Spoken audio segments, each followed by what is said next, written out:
Over 100, creeping up on 200 people on the call, so we will make a start. Good morning, my name's Nathan White. I'm the manager of the System Security Planning team here at AEMO, and my team's responsible for assessing things like inertia and voltage control and system strength over the 5 to 10 year planning horizon. And under the new framework, we're responsible for actually assessing and setting the system strength requirements. I'll be hosting part of the session today, and my colleague Erica Twining is also online from our National Onboarding and Connections group, and we'll jointly run the webinar as we cover sort of the end-to-end process and answer any questions. We're also joined by Marion York, AEMO's EGM of System Design, who will shortly give an overall introduction for us. But just before we get to that, I'd like to take a moment to acknowledge the traditional owners of country throughout Australia in all the locations on which we're meeting today, and to recognise their continuing connection to land, waters and culture. We pay respect to their elders past, present and emerging. I'd also like to note that we'll be recording the team session today and may look to either publish it on our website or distribute it to stakeholders who registered but who haven't been able to attend today's session live. By attending the meeting, you consent to being recorded, potentially, or to AEMO recording the session, and acknowledge that no other recording of the session is permitted. Just one final disclaimer is just to note that nothing in the session should be considered legal advice or legal interpretation. So anyone who's impacted by the new system strength framework should also independently confirm their obligations and separately seek any advice. Just by way of the overview of the agenda, today we'll be working through 4 key sections. Firstly, or 5 really, I'll hand over to Marion in just a second to give us an overall introduction. Then I'll talk through a brief overview of the new framework itself, how it's evolved, what the changes are intended to deliver, and what's included in the new framework, which will lead nicely into discussion of the planning and network investment side, effectively setting how centralized requirements are determined and applied. And then I'll hand over to Erica, who'll go through the connections and impact assessment side of the framework, effectively describing how the framework applies to connecting parties and the network service providers responsible for connecting them. That should leave us about 30 to 40 minutes for open Q&A at the end. Given we are likely to have well over 200 people on the call, we're going to be using an online tool for questions to be submitted and prioritized as we go through the session. I believe Zach is going to post a link to that in the chat, but if you go to menti.com and use the code that is on the screen now, feel free to navigate to that page and post your questions as we go through the session, and we'll circle back when we get to the question time and actually work through those questions then. We also received a number of questions in advance of the session, and we've tried to work answers to those questions into the actual substance of the presentation as we go. But firstly, I will hand over to Marion, our Executive General Manager of System Design. Marion.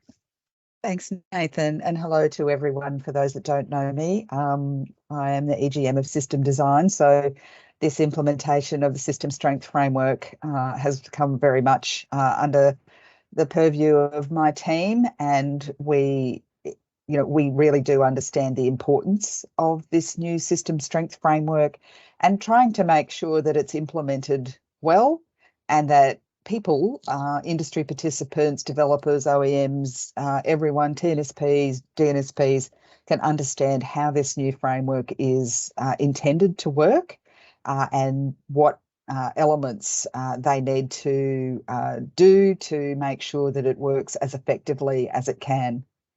It's great to see so many of you online here today wanting to understand that better, because this is a really substantial and actually quite complicated change, but we see it as a really positive step forward to help to enable the transition, to enable the connection of more IBR generation, to ensure that we are proactively providing system strength, because we know that there is more inverter-based resources going to be connecting to the power system, and that it's really important that the impediments that arise from the system strength framework currently, the old one, are removed, and that we can make sure that the new system strength framework really facilitates the transition to those renewable generators that are IBR based.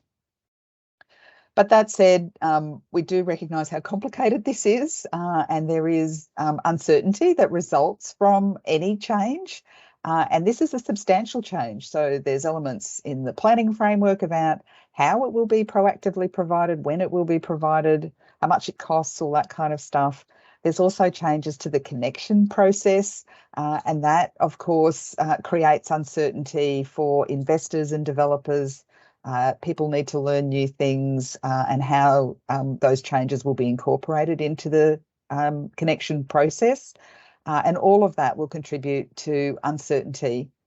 So what we really want to do, and this webinar is part of it, is to be as transparent as possible about how the new framework works, both on the planning side, on the connection side, but also in the parts that the TNSPs have to implement, really make that information transparent so that we can build confidence that this framework is going to deliver that important proactive provision of the system strength service that we know is essential to the successful transition and the successful operation of the power system going forward. This is something that we've done proactively. It's great to see the numbers of people that are here wanting to learn about and understand this framework better. I know we've got the two key elements here and really the Brains Trust to help to make sure that you get the information that you need, and that's why we've allowed a lot of time for questions. So I really do hope that you put your questions either in the chat or submit them, upvote them so that the most important things can get answered. And of course, anything that we can't answer, we will obviously circle back to make sure that this all-important framework can be successfully delivered.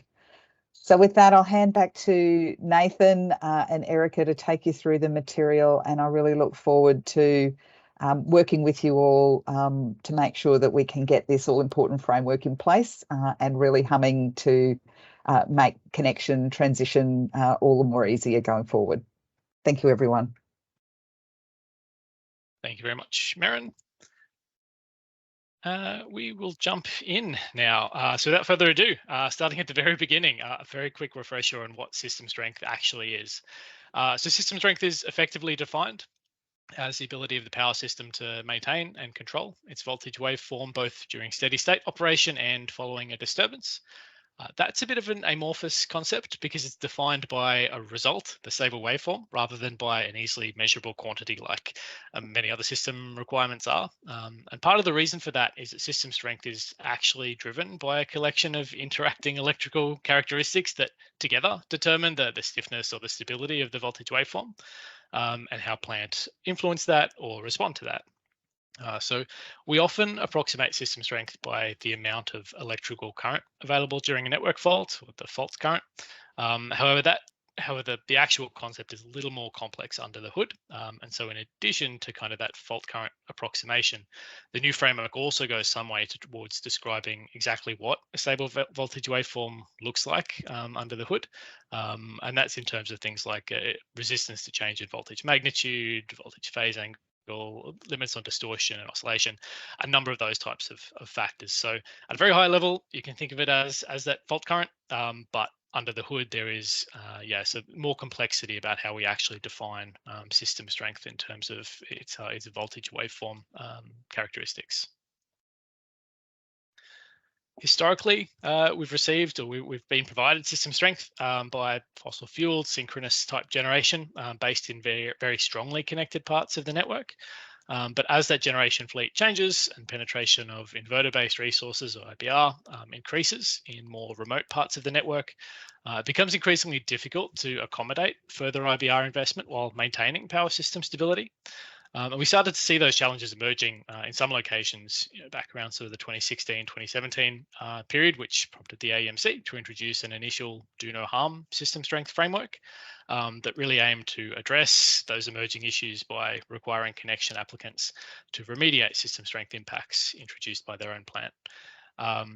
While that was a partial solution, the framework also remained, I guess, a little reactive and a little subject to race conditions, and it didn't effectively consider the impacts of existing synchronous plant withdrawing from the system over time. So in October 2021, the AEMC made further amendments to address some of those limitations, and really, as Merryn said before, to drive more proactivity in the provision of system strength services. So in particular, the new framework aims to deliver, I guess, a more streamlined connections process and to leverage economies of scale and operational benefits through facilitating larger, more centralized investments in system strength. And that's largely based around leveraging kind of those optimized locational signals from the integrated system plan that AEMO publishes, while also providing connecting parties with a new remediation option and a choice between self-remediation and leveraging those centralized system strength investments where they prove cost effective. To give power to that, the new framework introduces new power system standards, new investment obligations on the jurisdictional network planners, and defines a new, I guess, minimum access standard for connecting parties. Coupled with, as I said, the new charging mechanism, which allows connecting parties to elect whether to self-remediate or to purchase from that fleet of centrally provided services. As you can see on the slide here, all of the kind of regulatory components and guidelines and documentation to support the new framework have progressively been finalized and fallen into place over the last 6 months or so. And so implementation really has now switched from the implementation phase into the application phase, where we're actually testing and applying these new guidelines themselves in the real world. And that's why we thought, I guess it was a good time and a good opportunity for us to have this session and sort of talk through some of the complexities and interactions across the framework from both the planning side and a connection side. Because it really is an implementation in a kind of a process in two halves and two parallel halves, with the planning standards, which really apply to centralized investments, and the impact assessment guidelines and associated processes, which apply to new connections and the network service providers who are undertaking those connection studies as well. And that's really just what I wanted to get across on this slide, that it is that two parallel streams, and that's how we structured this presentation as well.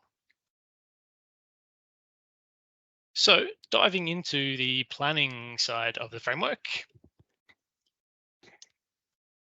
as the national planner, AEMO is required to consult on a revised set of system strength requirement methodology. And that really describes how we go about determining the regional or nodal system strength requirements. We published that in September last year after a 6-month consultation process. And we then successfully applied that new methodology in December to publish our first set of system strength requirements under the new framework. Those requirements place obligations on the regional system strength service providers, which I'm going to call the SSSPs from here on, who must meet those requirements by the 2nd of December 2025. So up until that time, up until the 2nd of December 2025, AEMO continues to assess and potentially declare system strength shortfalls or gaps under the previous framework. And so we're continuing to separately work with each of the regional network businesses around a few existing declared system strength gaps. This framework effectively intends to bite or to have investments there in place by the 2nd of December 2025, based on the requirements that we are setting today and that we update every year from here on. Just to dive slightly deeper into the requirements themselves, these are the centralized system-wide requirements. Arguably one of the core elements of that new framework is the definition of system strength nodes, which really just represent the physical locations on the transmission network where system strength standards have to be met. Now, AEMO does review and amend these locations over time as the system evolves, but in determining, I guess, both the initial set and any subsequent changes, we apply a basic set of principles and criteria to try and capture a range of engineering, policy, market type implications and judgments. So in particular, we've tried to, in selecting the 23 nodes that you see on the map there, the blue, teal colored nodes, we've really tried to balance those definitions around locations that are practical in number, that are actually accessible in a reasonable amount of time, but that are also representative. And so if system strength standards are being met in those locations, then we have confidence that they're being met at other locations on the network as well. They're also located in spots where system strength investment would be efficient, and that considers both the existing and future network developments as well. So there's a bit of a process in establishing those nodes as the locations. And within those principles, we also apply some more specific criteria around trying to accommodate hubs of projected, and again, this is largely based on ISP type outcomes, but hubs of projected IBR connections, projected changes in the synchronous machines and sort of their status around the system, as well as existing and future network operation and other power system stability type issues. So a regular review of the system strength requirements, something we have to publish annually, will include a consideration of whether new nodes or changes to the existing system strength nodes are required through that process. So that covers where we explicitly specify the new standards, but in terms of the what and the how of the new standards, for each of the 23 nodes, AEMO produces 2 requirements that together represent the system strength specification. So we produce both a minimum fault level requirement and a set of efficient IBR projections. So you can see both of those components in the diagram here. And working from the bottom up, the minimum requirement is really about ensuring that there's sufficient fault levels available so that network protection systems and voltage control devices operate correctly. So it's really the underlying level of system strength that the system needs regardless of new generation investments. And that means it's mostly determined by network topology and the existing generation fleet. And so it may change as the network changes over time or potential generation withdraws, but it's a little bit more, I guess, resilient or resistant to that change. It's kind of that floor level that is required for system stability overall. It's about making sure that the current system strength levels don't degrade to a point where protection systems and controls don't operate correctly. So that's about maintaining a minimum. On top of that, we also specify an optimized fleet of inverter-based resources that the SSSPs, the network providers in each region, must also plan to accommodate stably. And that's really intended to drive that sufficient centralized system strength investment that can accommodate future IBR connections, while also providing some locational signaling to encourage investment that aligns with sort of where the ISP's network build is providing the most capacity. So it is loosely based on the ISP, as I'll show in a slide or two. And it's really there to encourage that centralized investment so that connecting parties have a choice to leverage either their own self-remediation process or to purchase from effectively the TNSP built system strength services. Just to peel back one layer deeper, and I won't go into a huge amount of detail, so don't panic about the flowchart there. In setting the minimum requirement, we're effectively just looking at what system strength nodes, what each system strength node needs to ensure protection systems, voltage control can operate, and that the power system remains stable. So we take info from the SSSPs on protection requirements. We assess them, we also assess against minimum requirements for voltage control systems like capacitors and reactors in the system. And then we undertake contingency analysis to assess kind of the minimum stable and secure operating levels. We run that assessment, and then we effectively choose the most onerous out of those 3 components to set as the minimum fault level for that node. As I said before, those fault levels are relatively or a little bit resistant to change, but annually we do look at potential material changes or new network project commitments that would necessitate recalculation or potentially new nodes. On the efficient level forecast, we take a 10-year view on the most likely scenario from the most recently published ISP, and that's either the draft or the final ISP. And we map that investment onto nearby system strength nodes. That's done at annual resolution, so it really sets a requirement trajectory for centralized system strength services to be made available. So you get the minimum because the minimum is required, and then on top of that, the SSSPs must also make enough investment to accommodate these trajectories of additional IBR connections to accommodate them stably. It is worth noting that we do a little bit of additional engineering. We can apply additional engineering judgment, particularly in the earlier years and where updated market modeling might be available. So for example, from an ESU or where material sort of market policy technology change has occurred. There's also a sort of a final checking process that we work through with the relevant SSSPs at key data cutoff points in their RIT-T processes. And that may look at things like committed generation projects since we published the last efficient levels and whether they've elected in or out of the centralized services, and whether that would therefore impact the projected efficient levels to be met by the centralized services. So there's a few adjustments that happen, but by and large, it is based on the ISP's efficient build of, or co-optimized build, I should say, of transmission and generation. Which brings us to network responsibilities.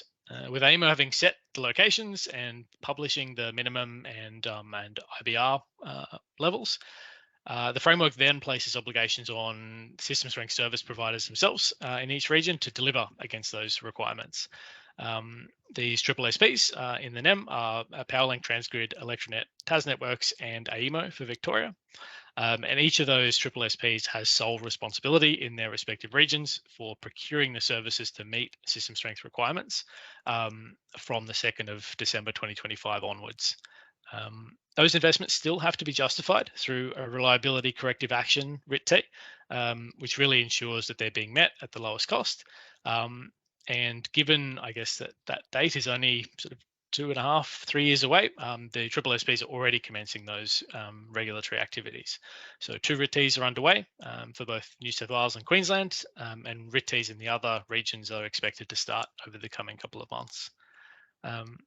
Like all RIT-Ts, those assessments must consider both network and non-network options, or potentially portfolios containing a mixture of both. So that can include things like contracts with existing units, conversion of existing units to sync-ons, new technology like grid-forming batteries, or traditional network type components, sync-ons and other things.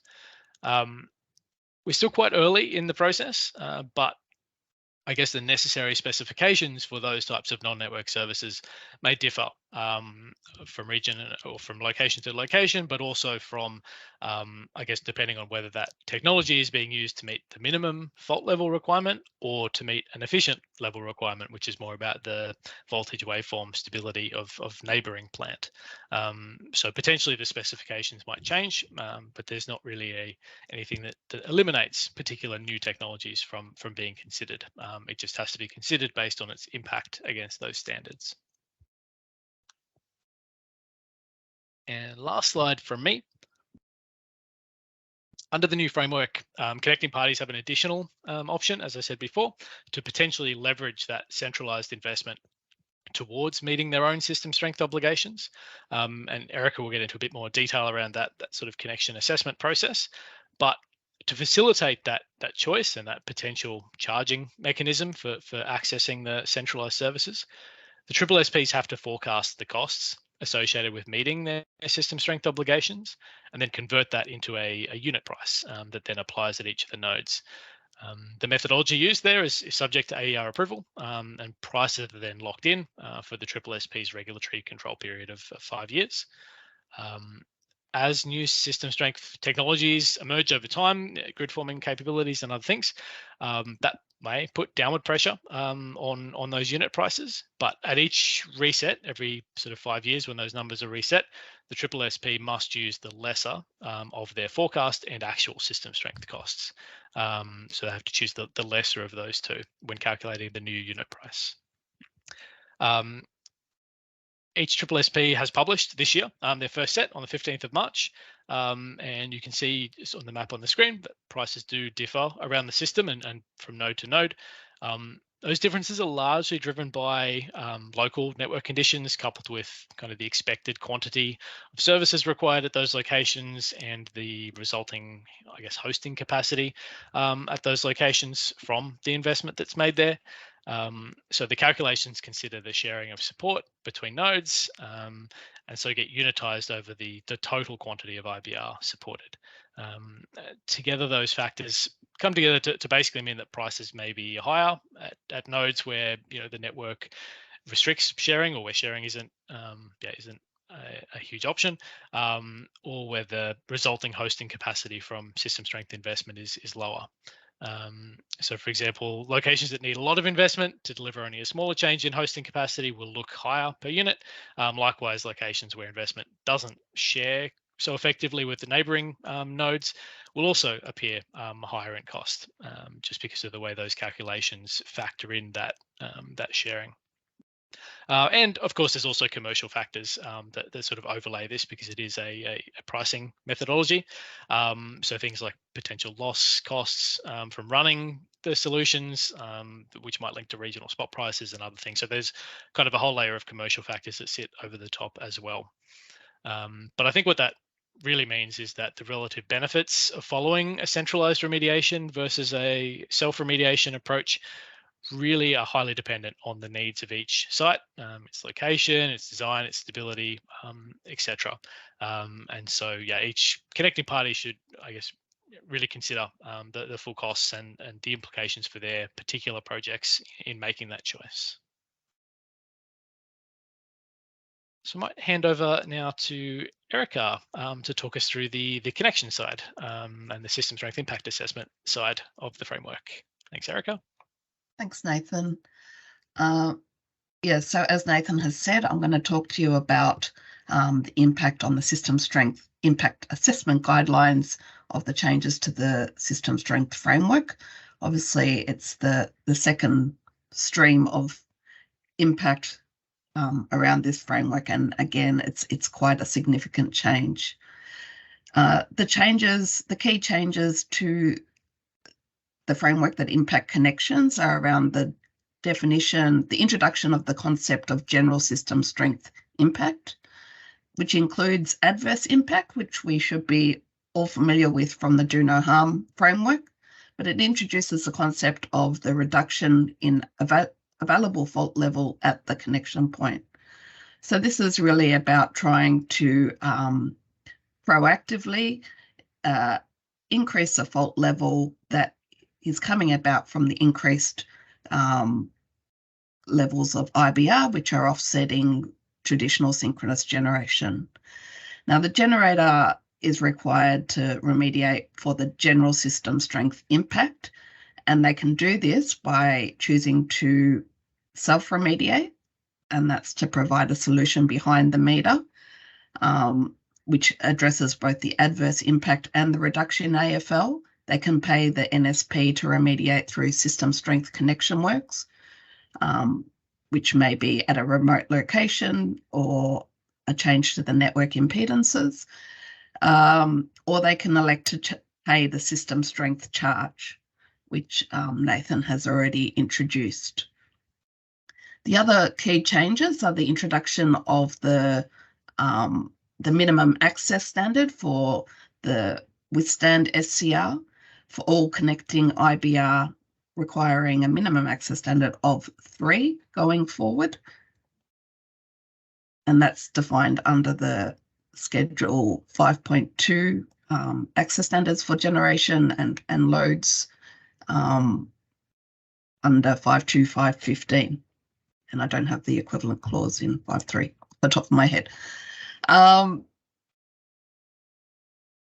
as I said, this also impacts now loads, inverter-based loads, which were previously not considered in the system strength framework. Thanks, Nathan. When a connecting party is making a decision around whether they're going to self-remediate or pay a system strength charge, this decision effectively needs to be made at the connection application stage, and I'll talk to that a little bit further in a moment. But if they elect to pay the system strength charge, this incorporates the system strength unit price that Nathan's already spoken to, the system strength locational factor, which is essentially the electrical distance from the system strength node, and the system strength quantity, which is representative of the expected consumption of system strength by the connecting party. And again, we'll go into more detail about this in coming slides. The NER does define the SSQ as the SCR times the rated power. The SCR is taken to mean the withstand SCR, which is defined and agreed in the generator performance standards under S52515.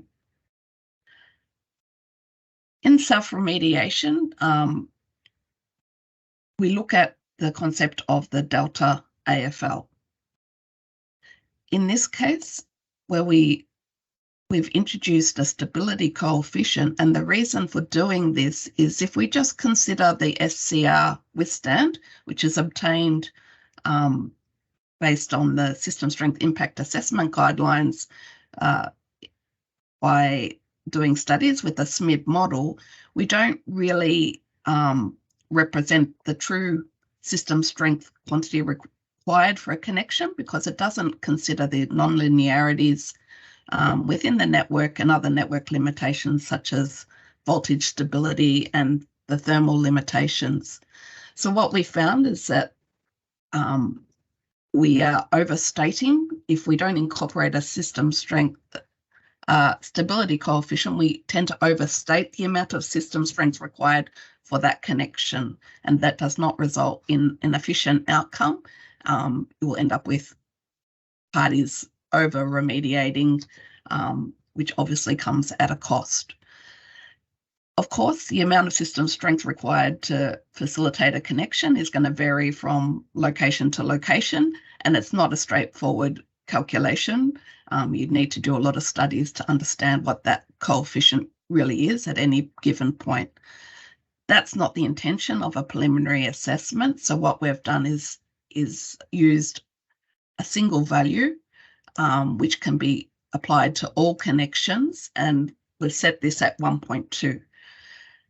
The reason we've chosen 1.2 is because there's technical literature which supports this value as being the minimum SCR for which voltage stability can be maintained.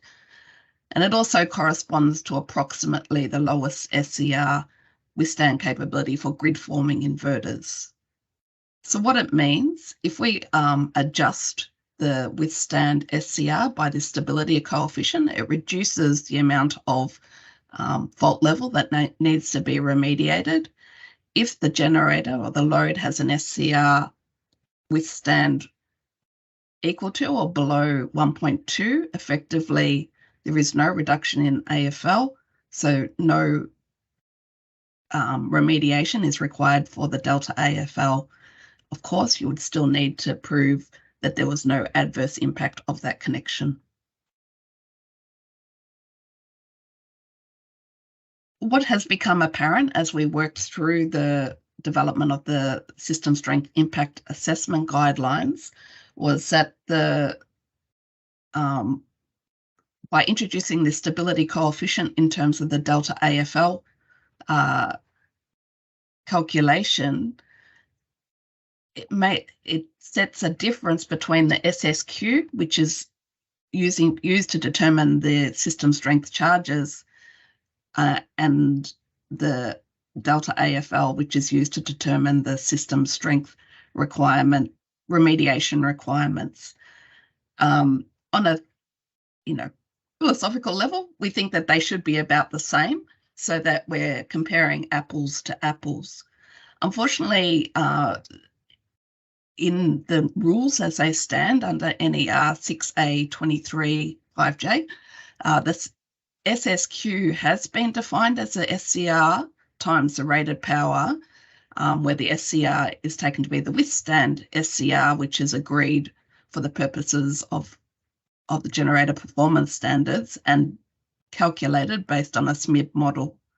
So again, what this doesn't consider is that the real network, it overstates the requirement for system strength for a generator because there are other limiting factors in the network which would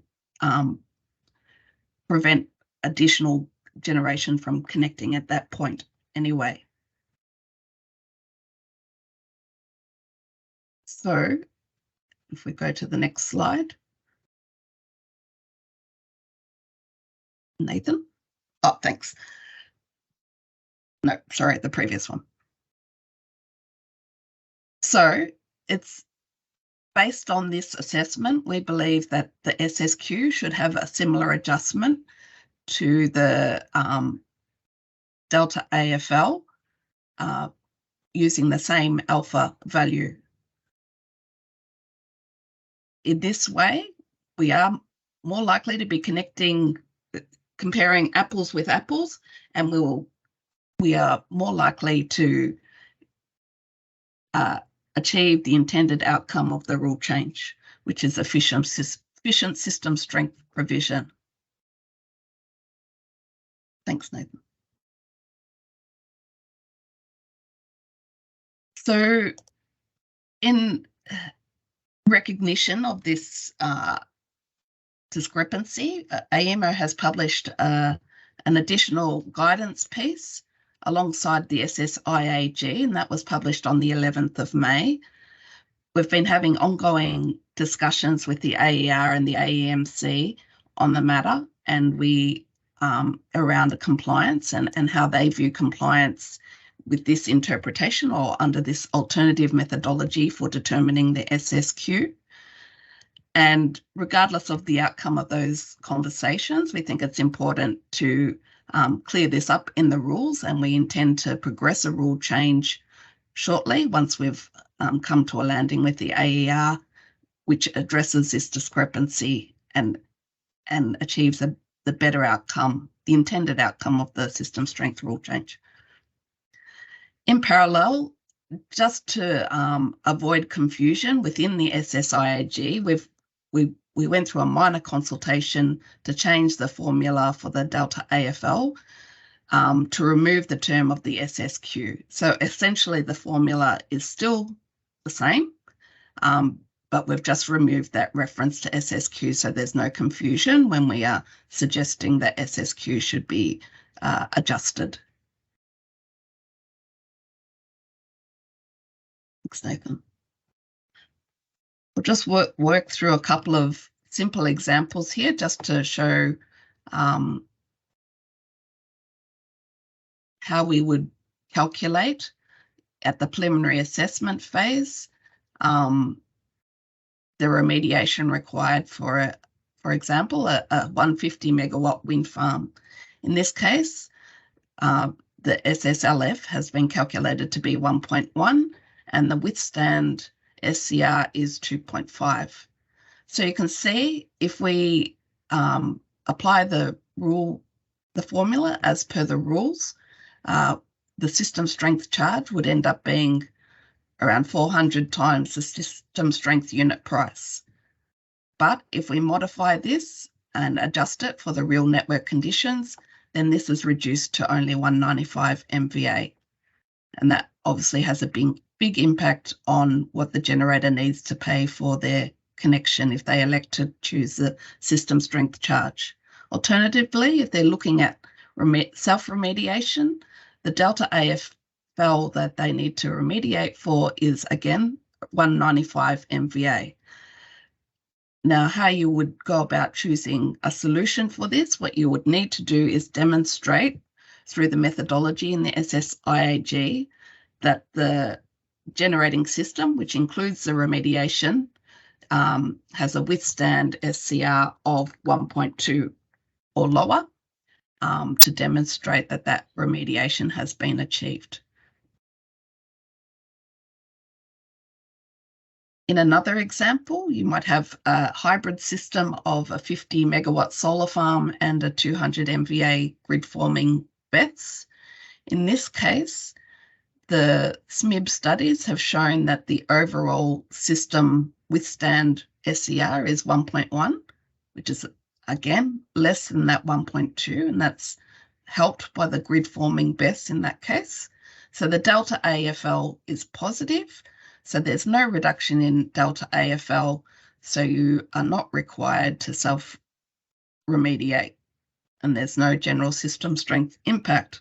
However, you will still need to demonstrate that there's no adverse impact and that the system remains stable, and that would typically require wide area system studies in PSCAD.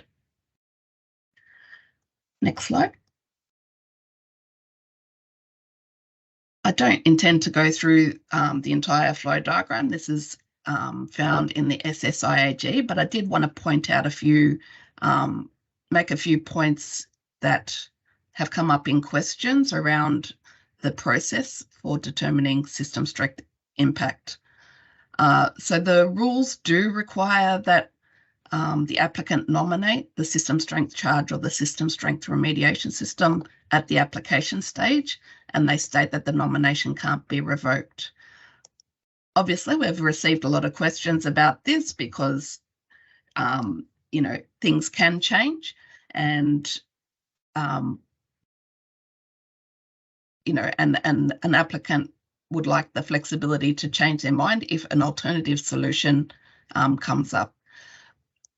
I don't see that there would be any problems with withdrawing the application and resubmitting with the different election to move around to achieve this alternative method. I think that would be the pragmatic approach and would work with the NSP to ensure that no time is lost. In terms of a preliminary assessment, if it's determined at the preliminary assessment stage that there is no general system strength impact, strictly speaking, a full assessment is not required. However, the NSP is still likely, depending on the location, to require PSCAD wide area studies to verify, one, that there is no adverse system strength impact, and also for reasons outside of the system strength assessment, such as demonstrating compliance with the GPS. And similarly, if an applicant decides to choose the system strength charges, we still do need to go through a stability assessment for that generator. If that stability assessment determines that the centrally provided system strength does not, for some reason, facilitate a stable connection at that location, then we would encourage you to work with both the NSP and the system strength service provider to find an alternative solution for that connection. Thanks, Nathan. The SSIAG does have factor in a materiality threshold, which states that you can disregard the general system strength impact under two conditions. So the first of those is if the locational factor can't be calculated or is manifestly excessive. So this is really considering those connections which may be deep within a distribution network a long way from the system strength node, where it's not efficient for system strength at the centralized planning to provide a solution for those generators. Obviously, those generators would still need to demonstrate no adverse impact, but in that case, they wouldn't necessarily need to remediate for the reduction in AFL. The reason for this is, you know, there are other limitations within those types of networks which would suggest that it's not practical or pragmatic to, you know, keep remediating for AFL because the limitations around the thermal limitations, the voltage collapse limitations would be such that it would make no sense to, you know, keep adding synchronous condensers to those networks. Similarly, in cases where the system strength is actually really high and the NSP determines that there is a lot of system strength and it's unlikely to ever fall below an inefficient level, then if the AFL is less than 5% of the existing AFL, then the general system strength can be disregarded as well. And this provides an incentive potentially for generators to connect in very strong locations that are very strong. Again, the NSP needs to think about how much generation is coming into that location, but it just gives a little bit more flexibility where it doesn't make sense for that location to necessarily be adding more system strength at that location for that generator. Thanks, Nathan.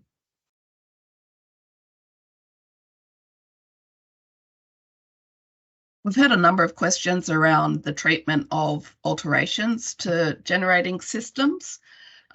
So the short answer is that if you've got an existing generation system, the new framework should only be used to assess the impact of the alteration. So for example, if you've got an existing 100 megawatt solar farm and you want to add a 50 megawatt BESS, then the system strength calculation, the delta AFL calculation, should only consider that 50 megawatt BESS. Of course, you still need to consider the adverse impact of the whole plant, and the system studies would need to include the whole plant. Similarly, for loads, you would only consider the alteration, and system strength charges would only apply if the alteration impacts the withstand SCR of the overall plant. Otherwise, if it's not affected, then the clause around alterations of loads and customers does not apply. Next page. Another concept that is covered in the SSIAG is around the calculation of available fault level for the purposes of forecasting the available fault level. This is a methodology which was present in the previous SSIAG, so I won't go into great detail, but essentially we're talking about calculating the synchronous three-phase fault level and comparing it to the total three-phase fault level. One matter to point out here is that we've redefined what is the synchronous three-phase fault level to include the possibility that it may consider grid-forming inverters, and I'll talk to that on the next slide. In terms of the total three-phase fault level, we need to consider the IBR represented as a Thevenin voltage source behind the proxy impedance. The proxy impedance is calculated by the inverse of the delta AFL. In cases of existing generation where the SCR is unknown, then this would be assumed to be 3, the withstand SCR, which determines the delta AFL.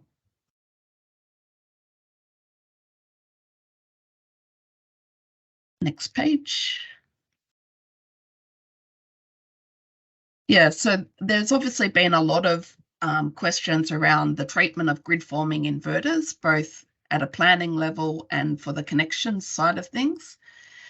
In terms of the planning side, we're saying that synchronous three-phase fault level should consider the grid-forming inverters that have a positive system strength contribution that's been demonstrated through wide area PSCAD studies. Now, it's easy to say that and probably not so straightforward to understand how much system strength they provide.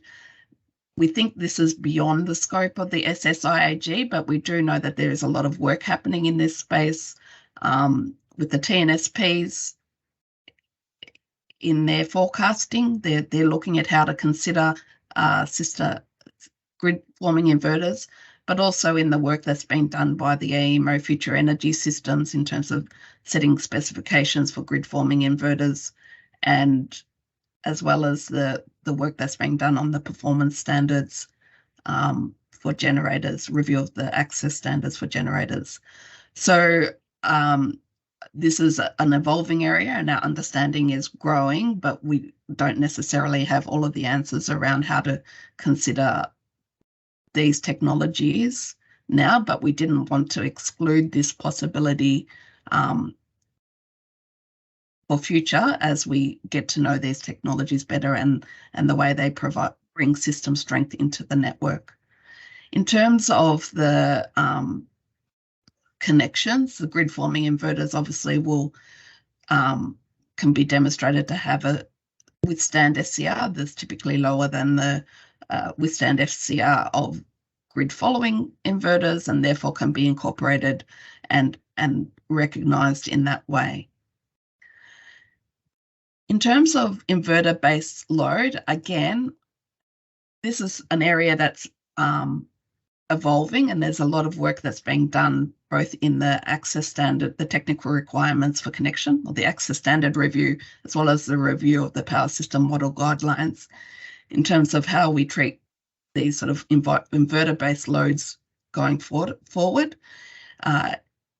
including, which thresholds should apply. So in lieu of those conversations coming to a landing, we can't provide any more clarification around what those loads look like beyond what is already in the rules around being loads that are supplied by power electronics, including inverters, and that are potentially susceptible to inverter control instability. This is evolving very much, and we will keep everyone, the industry, informed as we get to understand what that looks like further. So finally, that's a lot to cover in about half an hour. There's a lot of resources on our website, including I encourage you to look at the reports that went alongside the System Strength Impact Assessment Guidelines, just to get some more clarification on the reasoning why we made certain decisions. Obviously, the System Strength Impact Guidelines have been published, and there's a number of other documents around the planning side as well. We intend to publish a frequently asked questions document in the next couple of weeks based on questions that we've already received and from previous seminars we've had with the NSPs, as well as new questions that might come out of this forum. So on that note, I might hand over to Nathan and we can start talking through those questions that you have.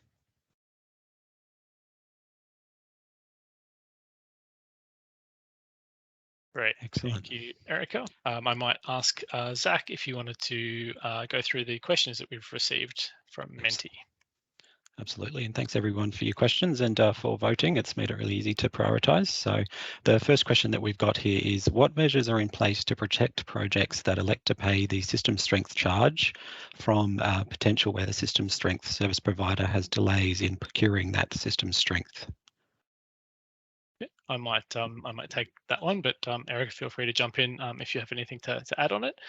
I guess I would say that the system strength framework and the requirement for the triple SPs to deliver investments is a compliance obligation on the triple SPs.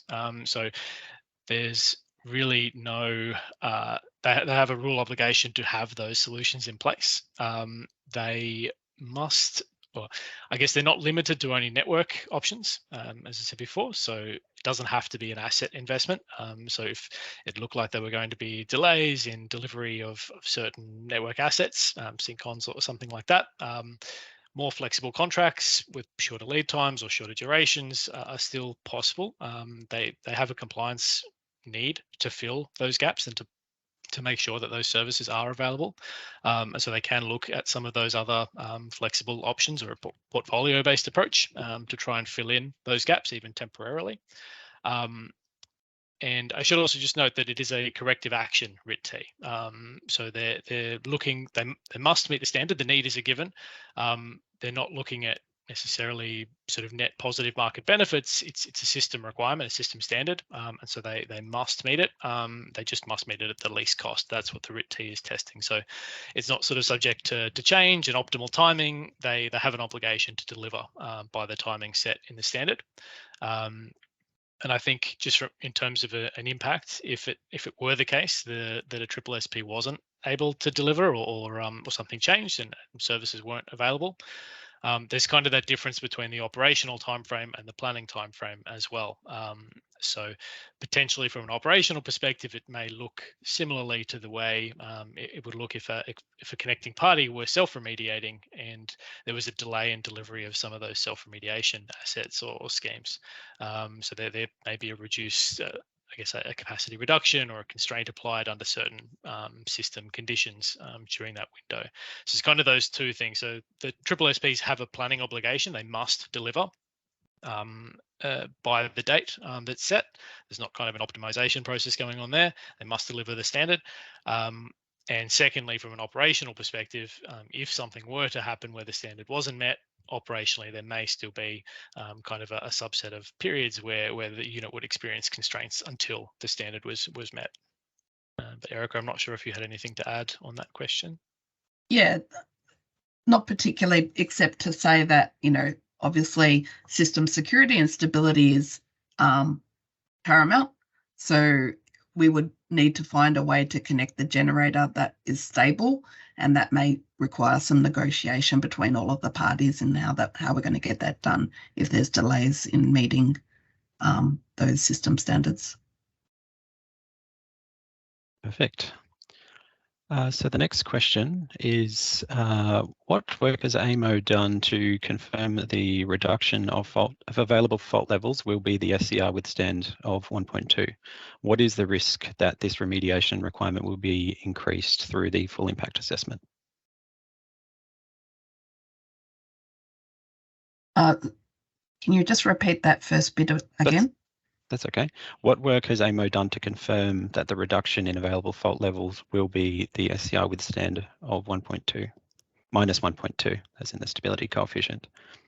What's the risk that the requirement for remediation will be increased later down the project? Okay, so as I said before, we still need to demonstrate no adverse impact. So in terms of that 1.2, there's obviously no factor that works for every connection point. So it is really an average. So we would need to, again, look at what the adverse impact is.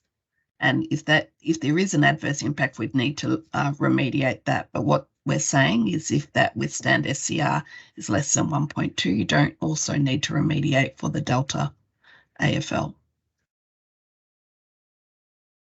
Hope that answers the question.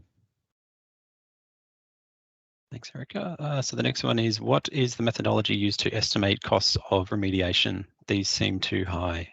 Developers will self-remediate, which seems to defeat the purpose of this rule. I think that refers to the system strength unit prices. Yeah, I can have a go at answering this one. So I guess the commercial drivers, there are commercial drivers in the inputs, so I can't necessarily speak for all regions and the input assumptions that they've used in, I guess, feeding into the formula for unit pricing. The methodology itself and the formulas used are published, and I guess that's a consistent process of publication and review with all network fee methodologies in each of the regions.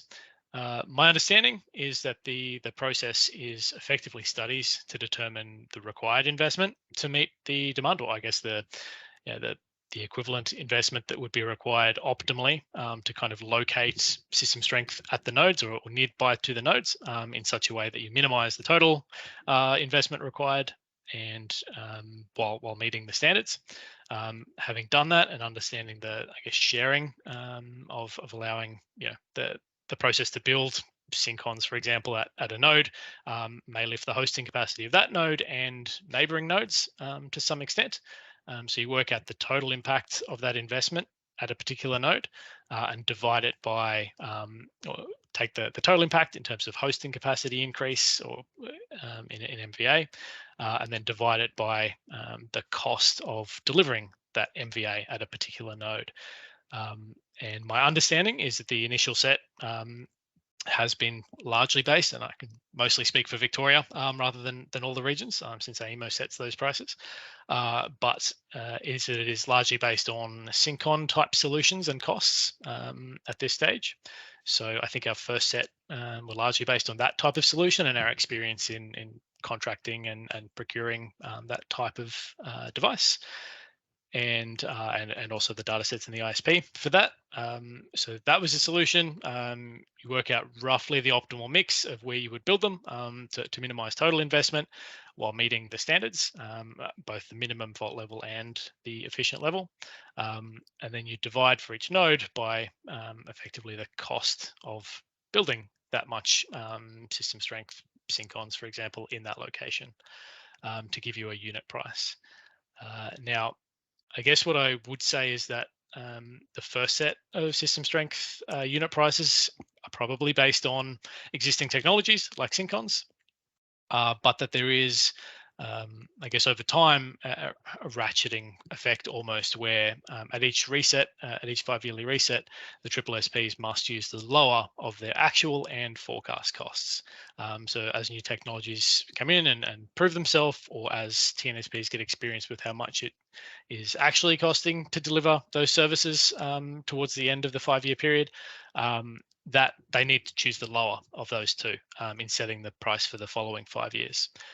So I believe these initial prices are based largely on synchronous condenser type costs or network asset type costs with some other commercial overlays, and that they largely factor in sharing across nodes, and that is how you kind of work out what that unit price is for each node.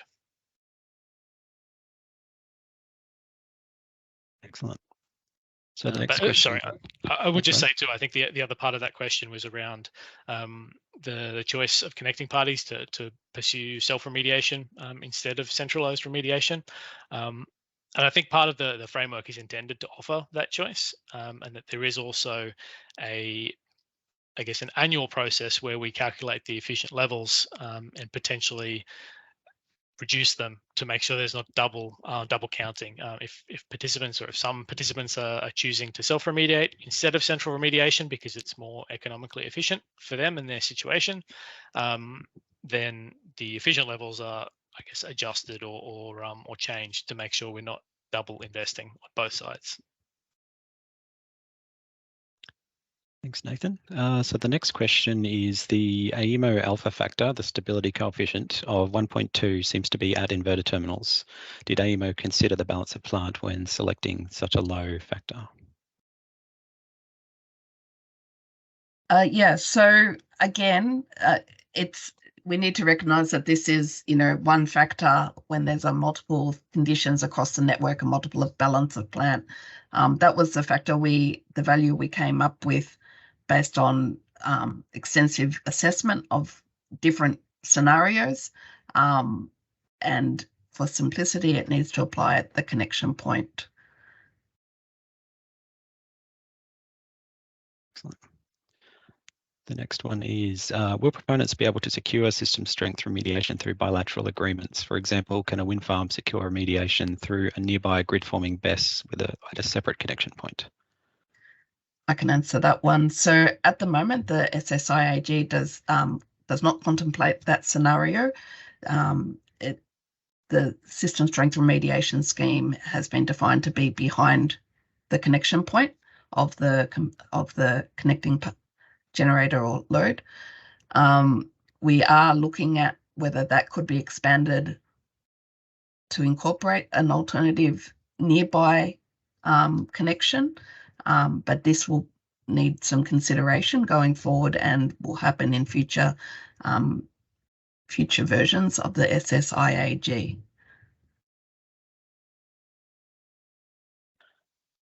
All right, the next one. Do proponents get paid for system strength provisions if they have a positive available fault level, or delta AFL? I think just from a planning perspective, if proponents do have a positive impact on system strength, then they would be able to effectively submit that as a potential non-network option or part of a non-network option towards the SSSP RITEs in the region. So could effectively be paid by the SSSPs for the provision of those system strength services as part of that portfolio of system strength services that the SSSPs must deliver. So I guess there's no default payment, but if there is spare system strength effectively available from a plant, it could be made available or offered into that procurement process through the SSSP RITEs. The next question is there any idea how to keep renewable energy investment continuing while proposed SSQ improvement is implemented? That is the rule change. The current method kills over 75% of renewable generators in their financial model. So in terms of that rule change, we will be progressing that quite shortly, and we expect if that rule change does proceed, that will apply to connections coming, this year. So, and there's no reason why those SSQs couldn't change to reflect that rule change. Again, as we are still having ongoing conversations with the AER around compliance at the moment, and we'll be able to give you further advice in coming weeks on that matter. But regardless, we see this as a very short-term rule change. If possible, there may be a broader rule change that comes later around the whole framework, and that comes from our experience working in this new framework and challenges that we're seeing across the industry. But this specific rule change we would look to implement to commence very shortly. Next one is, how frequently will AEMO be allowed to change the location or details of the system strength nodes? How will projects be protected from unexpected changes in the definition of these nodes? So AEMO is able to review the node definitions annually as part of the system strength requirements process, based on the methodology that is consulted on and published last year. What I will say is that we err on the side of no change to existing nodes, and it's much more likely that new nodes are added over time rather than that existing nodes are changed or removed. I'd also add that SSSPs need to meet the standard as declared 3 years prior to the year of interest. And so if there's a system strength node that has a requirement at some point in time, say now, the SSSPs must meet that standard 3 years from now. And that doesn't change if next year we redeclare or remove that node. They still have that obligation to meet that as declared 3 years prior. So there is kind of that, I guess, that protection there, that once it is declared at a particular location, once there's a standard declared, the TNSPs must make sure that it is delivered 3 years hence. So kind of, yeah, that those assets don't get removed or deprioritized. They're still based on that N-3 type yearly, temporal difference in the rules.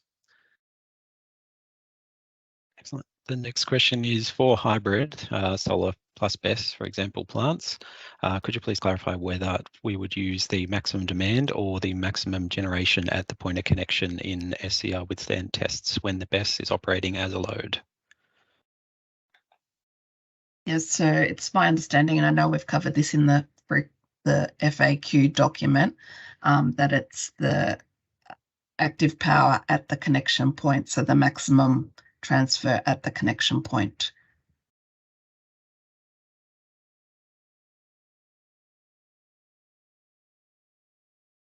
All right. Everyone's voting very quickly. They're reshuffling. The next one is, can AEMO publish a withstand SCR test report for generic synchronous machines as a demonstration that such tests are passable at an SCR of 1.2? Sorry, can you repeat that one, please? Can AEMO publish a withstand SCR test report for a generic synchronous machine as demonstration that such tests are passable at an SCR of 1.2? We don't have any plans to publish a report. So our view is that a synchronous machine would not need to be considered in terms of a 1.2 in terms of remediation. That's the question that was being asked. Yeah, unless it means to say if we can demonstrate that an SCR of 1.2 is always going to be stable. I suppose that's what the FIA is for, if you're just doing that in a SMIB, to check more than just the SCR. We'll move on to the next one. Feel free to repost that question if that wasn't enough of an answer. What are the implications of AEMO's proposed rule change to adjust the SSU calculation in the NER? Will TNSPs reset the system strength unit price? And will proponents already having progressed their applications have their system strength charge adjusted? I think it's probably too early to say what those implications are. We'd need to work through that rule change proposal as we would with any rule change. The intention would be that the SSQ would be reduced, but in terms of how the NSPs respond. Otherwise, perhaps Nathan, if you want to.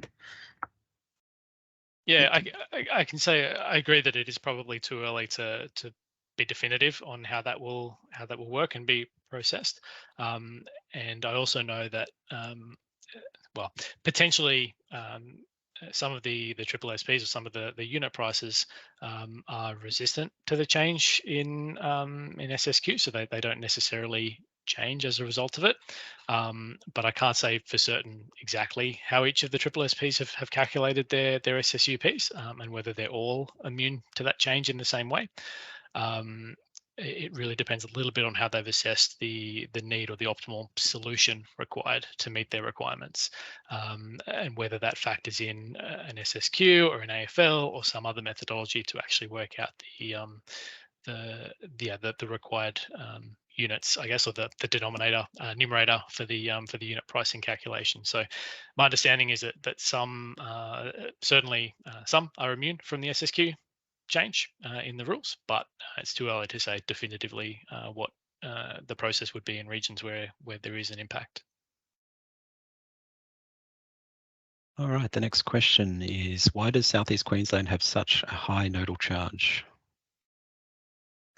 Yeah, again, this is probably not one that I can answer because it is effectively commercial-based calculations. I understand the methodology used in Queensland is published and consistent with that in the other regions. My thinking, I think, as I outlined during the presentation, is that there's a few potential reasons why some nodes might be higher than others. Part of that is based on its ability to share and support capacity being built in, or megawatts being built in neighboring nodes. Another possibility is just around the actual hosting capacity of that location. It might be smaller, and so there's some, I guess, overhead of system strength that needs to be built. But in terms of the total number of megawatts it's being divided by is smaller in terms of hosting capacity. Which could lead to a higher unit price. There are a few reasons. I can't give a definitive reason for that particular node, but certainly if that node is of interest to a particular project, then discussing it with the local triple SP, you may be able to get sort of more detail and more a greater breakdown of kind of the costs and processes that have gone into that. So I definitely recommend for sort of specific SSUP questions and nodes to talk to the local triple SP to get a better understanding of that process. All right, the next one is, are grid forming batteries expected to be considered to have fully self-remediated and be exempt from system strength charges? So again, this would need to be demonstrated, so obviously there's varying definitions of grid forming. So we would need to demonstrate that it is actually providing that positive system strength impact, or, not reducing the available fault level. That could be done by looking at that withstand SCR for that particular location using the methodology defined in the SSIAG. If indeed it is, demonstrated that it's providing positive system strength impact, yes, there would be no need to remediate for the Delta AFL, and assuming there's no adverse impact, which I would assume there is none, there's no remediation required at all. Okay, the next question. The various nodal charges being applied are not correlated with the weak regions in the grid. The method used to arrive at the rates is not clear. Will the process be made more transparent? Yeah, again, this may come back to the comments before, but I think there's obviously a commercial overlay that may not be, just from competition law perspective, may not be more transparent, other than through discussions with the SSSPs themselves. The methodology itself is published alongside, certainly published on the AER website through their review process of it, but I believe is published alongside the TNSP sort of TUOS charging mechanism and processes as well. So their fee structure and calculations are published. We don't necessarily have visibility inside of all the calculations outside of Victoria, but I do think that there is some work that can be done to try and, I guess, maybe present the overarching methodology without getting into the commercial complexities of it and commercial decisions, but to maybe try and certainly from a Victorian perspective, which AEMO has visibility of, to I guess present a little bit more of a high level. This is how we've done it to some extent. So I think that there is some room to make it more transparent and maybe easier to sort of follow. But I think there will always be some commercial components to it that won't be more public than through direct discussion with the SSSPs confidentially. Excellent. So we've got another one about the stability coefficient. The SCR 1.2 at the point of connection is very low. Taking into account the impact of reticulation, the SCR is lower at the terminals. Is the 1.2 coming only from the single machine infinite bus assessment on the wide area network? And I will say here that the work that was done to come up with that factor of 1.2 was done by much more technical people than me, so I can't give you a clear answer on that, except to say that there were detailed studies done, and that was the value that was landed on for the connection point that was, best reflected that reduction in terms of those network limitations. So they were extensive studies that were done ahead of the draft guidelines being published, and I don't necessarily have all of the answers around that, but we'll look to provide some further clarification in the FAQ. All right, another one on the stability coefficient. Can the stability coefficient be modified if studies show that 1.2 is not appropriate? So it's a bit of a balance, I guess, in terms of setting a fixed stability coefficient and allowing it to be variable. A lot of the feedback we got in the draft is, how do you determine the stability coefficient for a given location? And the reality is that's not a straightforward exercise. That requires considering a wide range of operating conditions in the network, and it's something that the NSP would need to determine, as they would normally determine, limit equations for their network. We erred on the side of simplicity for the purposes of the stability coefficient. So, just reflecting that in the preliminary assessment stage, it's not intended that there would be, a really detailed assessment for a plant. So at that point, we erred on the side of simplicity and nominated a constant value. Obviously, what it will come down to is demonstration of the withstand capability of the overall site, and if it can be demonstrated that there's a positive impact of that plant or a reduced negative impact of that plant, then that should be reflected in the remediation. Excellent. So the next question is, what is being done to manage the risk of system strength service providers procuring system strength, then no developers opting to pay a system strength charge due to uncertainty? Who will bear the cost? Yeah, so there's probably two components to that answer. I think there's I guess because it's an annual process of reviewing and changing the efficient levels, there is kind of a convergence towards an optimal set of investments. So those efficient levels for future years could reduce or may not be as large as they are now, if we see a proportion or a particular proportion of proponents not electing to follow the centralized approach. So I guess as we get more data and visibility for that, that will factor into how we set and determine those efficient levels sort of moving forwards. I think the other side of that is just from a cost recovery perspective, the efficient levels effectively go through the GWOS process, the network fees to consumers, and then are offset by payments from connecting parties who are choosing to use those services. So in terms of kind of that cost recovery mechanism, it does go through the sort of GWOS recovery process for each regional TNSP. And then overlaid on that is potential revenue that offsets those costs.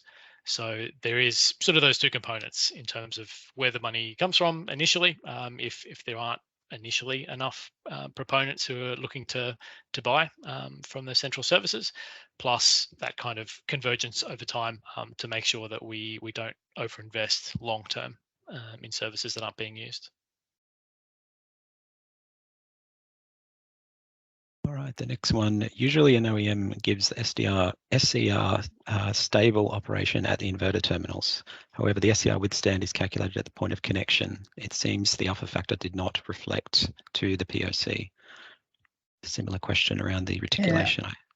I think it's the same question. Again, we're trying to reflect, in a very simple formula, the complexities of a network, including whether it's the balance of plant or the external network. So the studies indicated that was the value we should adopt at the connection point, but we can go into further detail in the FAQ. So what protections are in place to protect projects from large increases in system strength unit prices over the life of the project? I guess I would say that in terms of protections, there's the sort of the AER review and approval process overlay of the pricing methodologies themselves. There's also that factor where the SSSPs must use the lower of their forecast and actual costs. So it shouldn't sort of spiral. It should always be the lower of those two, linking back to actuals. And lastly, I think is that over time, just through the prevalence of new technologies like grid forming batteries and other options like that, we may actually see downward pressure on the cost of delivering system strength services per unit. So they're kind of the three, in my mind, key factors that influence those prices moving forward. All right, the next one. At what point in the connection process should the SCR withstand of the generating system be determined and verified if the customer goes down the path of self-remediation? So obviously the SCR withstand will be dependent on the quality of the model that you have. It's quite likely at the connection inquiry stage you won't have a good model, in which case you'd have to assume a withstand of 3. As the project progresses, as the models evolve, I would expect that this would reduce through using the methodology to demonstrate a reduced withstand SCR that's outlined in the SSIAG, and that would then impact the amount of remediation that's required. So it can be a bit of an iterative process until such time as you have a really clear view of what that withstand SCR is going to be.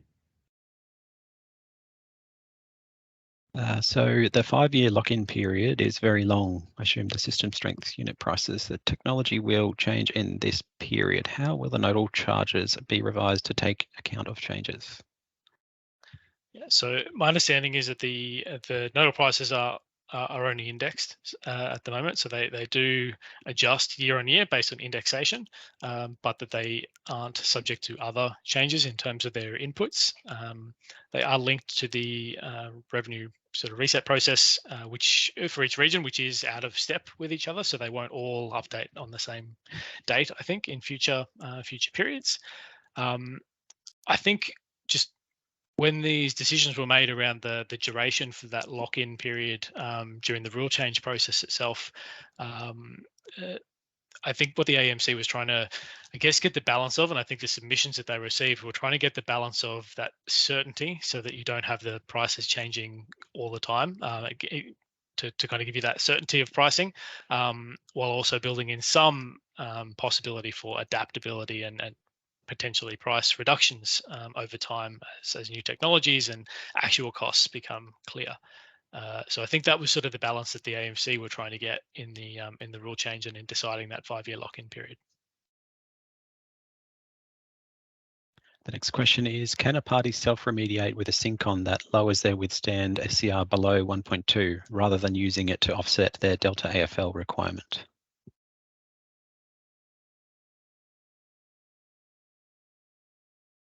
Yes, yes, that's right. So when you choose a SYNCON, you can then have a look at the withstand SCR, and if that brings that to below 1.2, no more remediation is required.